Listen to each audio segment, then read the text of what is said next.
Hello there, and welcome to my kitchen. No, I'm joking. Welcome to a little bit of a talk about Liverpool. Obviously, it is now the international break officially, and obviously, I know that my match reviews have been lacking, and I do apologise for that. It's been a lot of busy times, a lot of busy weekends and stuff, some family stuff there, and also I was at a festival last weekend, so there was no way I was going to be able to record any type of review unless you wanted to have, me record it while there's a lot of death metal bands playing and stuff like that. I'm not sure people would have enjoyed that. Not everybody anyway, but it could have been entertaining actually. I could have maybe done that. Anyway, let's speak about Liverpool. Now, Liverpool, I like doing these types of videos if there's an international break on. Why? Because I want to talk about Liverpool and because the international break sucks. So Liverpool have finished basically before the international break. We finished in 5th, surprisingly, actually, because when we'd actually played our game, we were actually 6th, just below Arsenal. Then Arsenal played Man City and got beat 3-1, and it changed their goal difference and basically made us, I think, we have a +4 goal difference. Arsenal had a +6, and I think it's either +4, something like that. I'm not sure. I might have some of that wrong anyway, but regardless, we now sit 5th, and we are well in and amongst that top 6 now, which is exactly where I wanted us to be. Because of the run that we'd had, where we were drawing games left, right, and centre, and we weren't necessarily performing very well. We were having loads of possession, getting loads of chances, and there was that period of time where we'd played like maybe 3 or 4 games. We'd had like 82 chances on goal and scored 3. Thankfully, that seems to have settled down a little bit now, and we seem to actually be going a little bit more productive. I was genuinely shocked when I hear that Sadio Mane was on the starting 11. I was expecting him to be like a substitute appearance, like maybe 60th, 70th minute, get him on the pitch and see what he can contribute. But to be fair, I think maybe West Ham. Obviously, West Ham have lost their manager since then. It's an unfortunate thing for them. And they've got David Moyes now.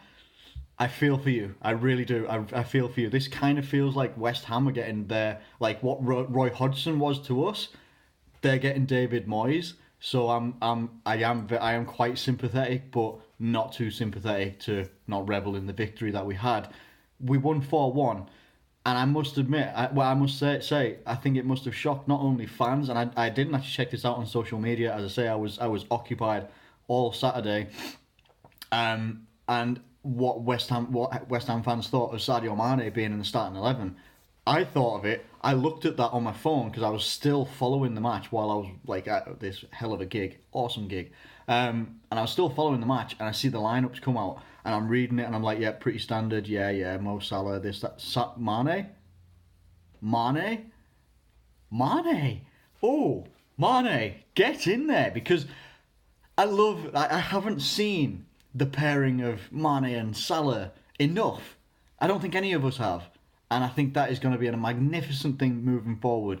I think with the pair, like with Firmino in there as well, was really good. He's not scoring goals, but he's doing everything else very, very well at the moment. Anyway, he has had those little bits where I felt he should have been coming out of the team, but at the moment it seems to be clicking a little bit better.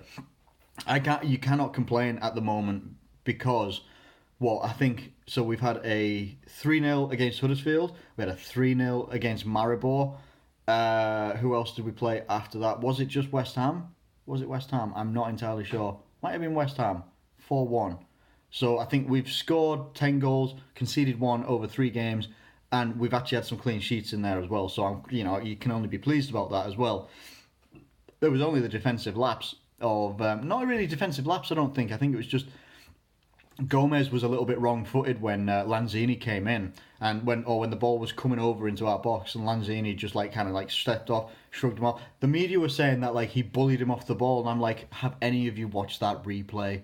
Gomez didn't get bullied off the ball. He was literally just in the wrong, ever so slightly in the wrong position. And in the Premier League, that type of level, that is literally the margin of error that you can have.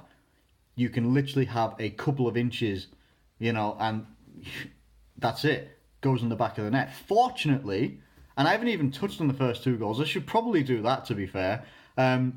So was it the first goal that was Mo Salah's goal, which was the breakaway goal? I'm pretty sure it was, where they'd flung in a corner. They were putting some pressure on. I think not so long beforehand, Ayew hit the post, and then they got a corner, and they were starting to look like they were putting some pressure on. Someone headed it out, or it hit someone, and they headed it out. And for some reason, even though it was on the starting lineup, West Ham thought it would be a good idea just to have one guy on the halfway line, even though you know Mohamed Salah and Sadio Mane are going to be playing for Liverpool. Now, let's just put into perspective. Sadio Mane, let's put into perspective, actually. Antonio Valencia is probably West Ham's fastest player, who could be blitzed by Mane if he was injured. And I know that sounds really arrogant, but I truly believe that. I really do believe that. Probably not, literally.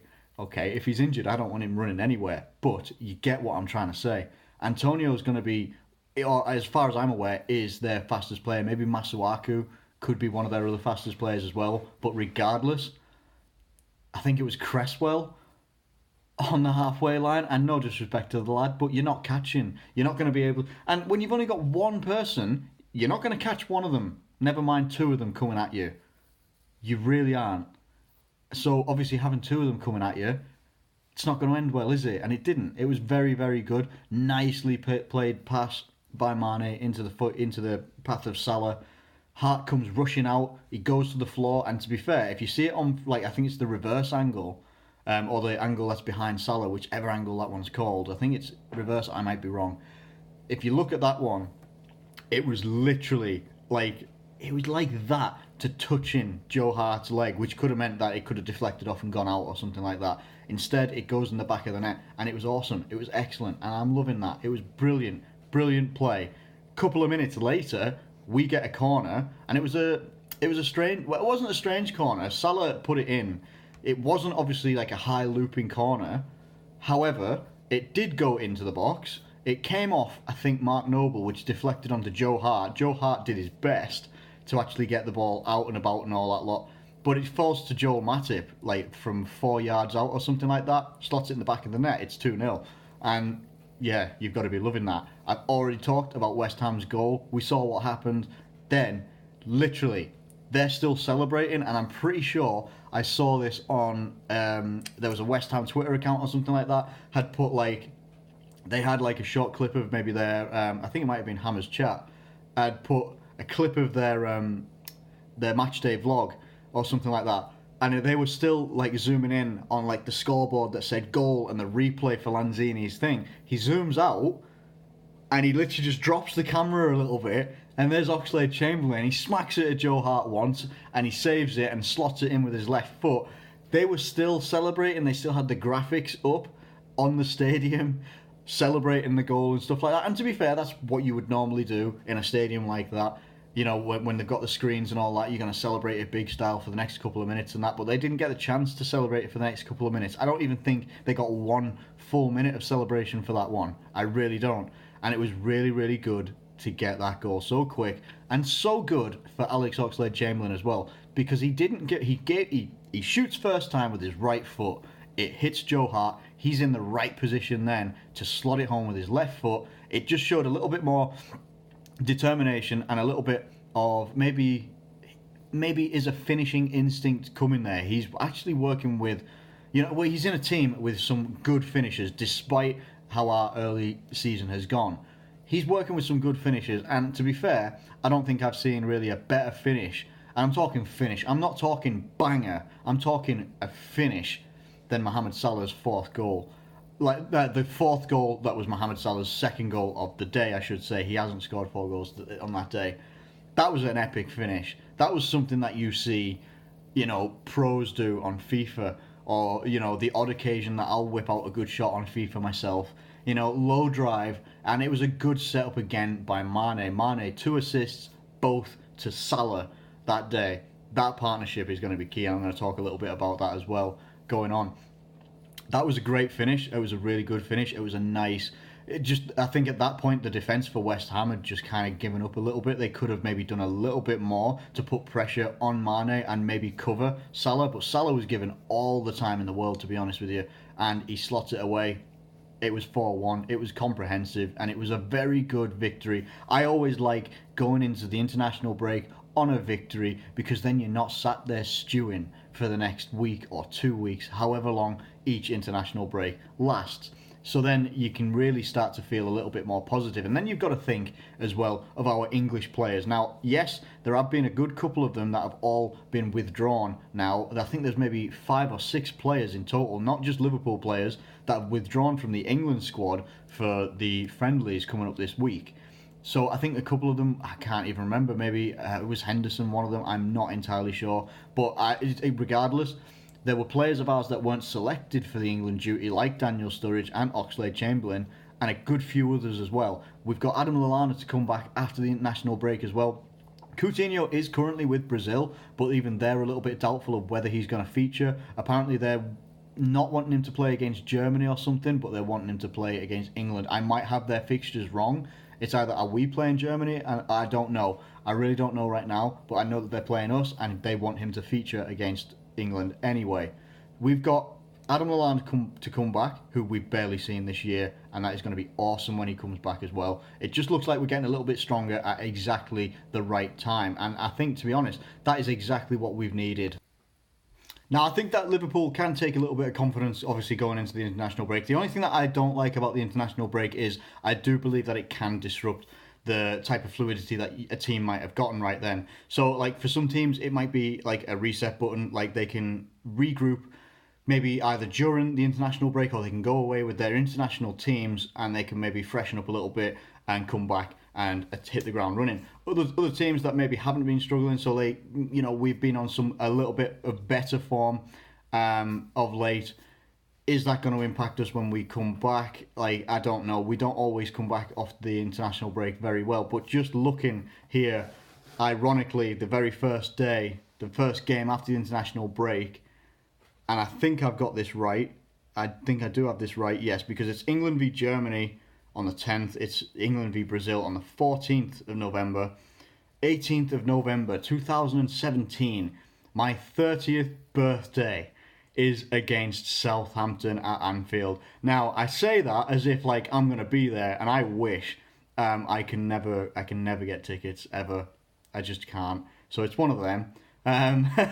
But Liverpool are playing Southampton. It's a 3 o'clock kickoff, so God knows how I'm going to manage to watch it.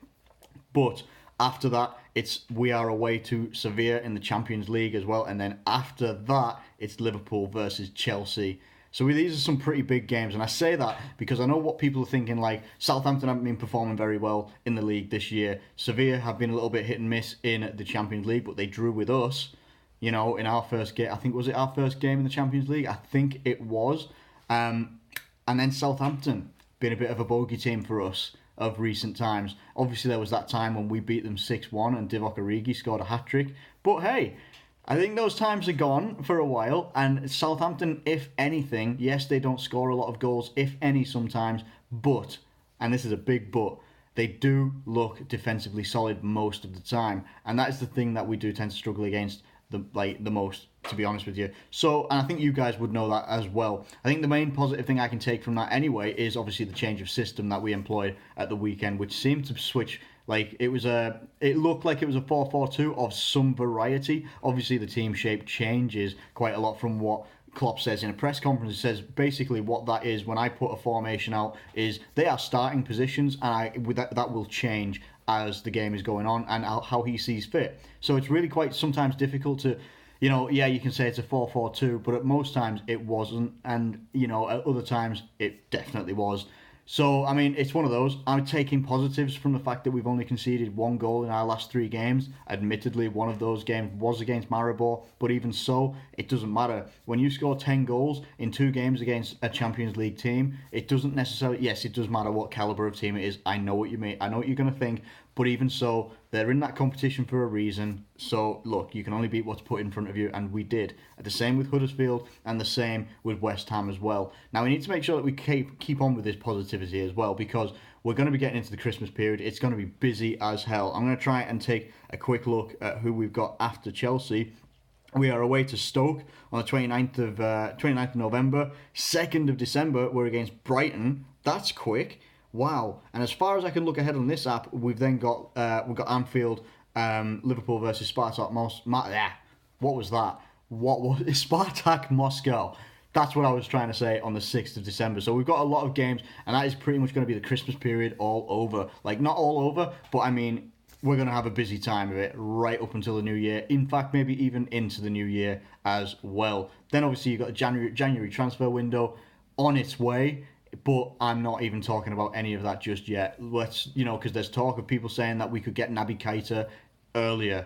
And I'm like, yes, absolutely, if we can, but there needs. I don't see that happening. I'm playing devil's advocate as if that's not happening, and I just think, yeah, we'll see what happens. I think other interesting things that we can look at possibly in this international break will be some of the youngsters that are going to be around as well. And the most notable one for me would be, now I don't know, his name's spelled a little bit different, and I think people do call him Rhian Brewster, the lad who, for me, lit up the under-17s World Cup. There were obviously other ones, like there's the lad from Man City, I cannot remember his name, unfortunately, but he was very, very good as well. And to be fair, that whole team looked very, very good. And to beat a Spain team that you were losing to, I think they were losing 1-0 or maybe 2-1 or something like that, and we come back and we win it 5-2.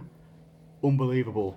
That's something that I cannot for the life of me right now imagine the senior squad doing, and I really can't.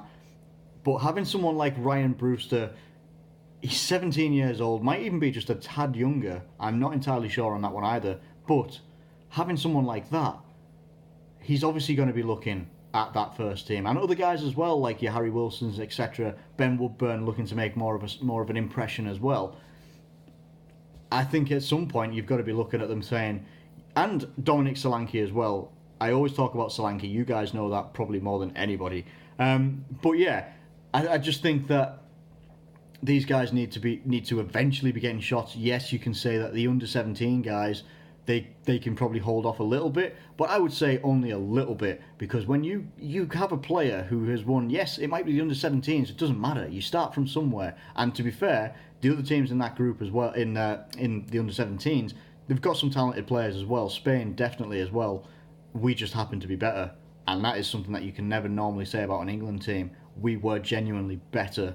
So you've got to give these guys chances. I hark back to the days of like when we had Michael Owen, and he was a very, very young lad, and look what he did.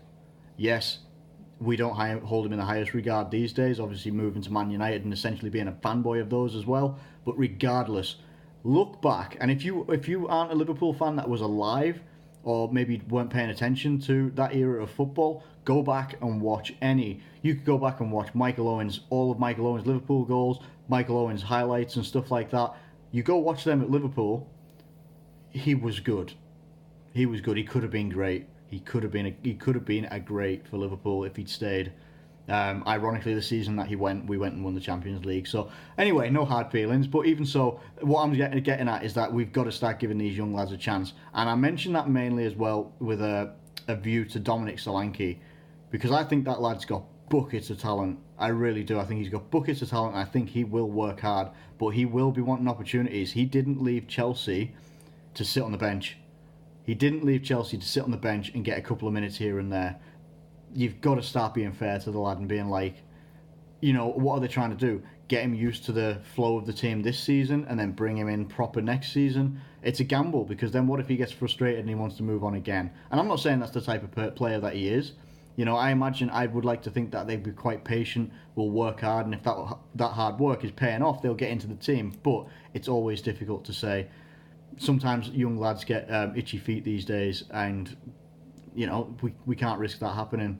So anyway, I have rambled a lot about Liverpool stuff, and that's exactly what I wanted to do after finishing off a beautiful bolognese and some garlic bread. So Let me know what you think of any of that in the and by the way, it was a really nice spaghetti bolognese. Let me know what you think about any of that in the comments below. Get me your thoughts in. I'm going to try and maybe do a couple of videos this week about, you know, we've got the international break. I got to talk about something, and it'll most likely either be the Premier League or just Liverpool. So hope you enjoy that anyway.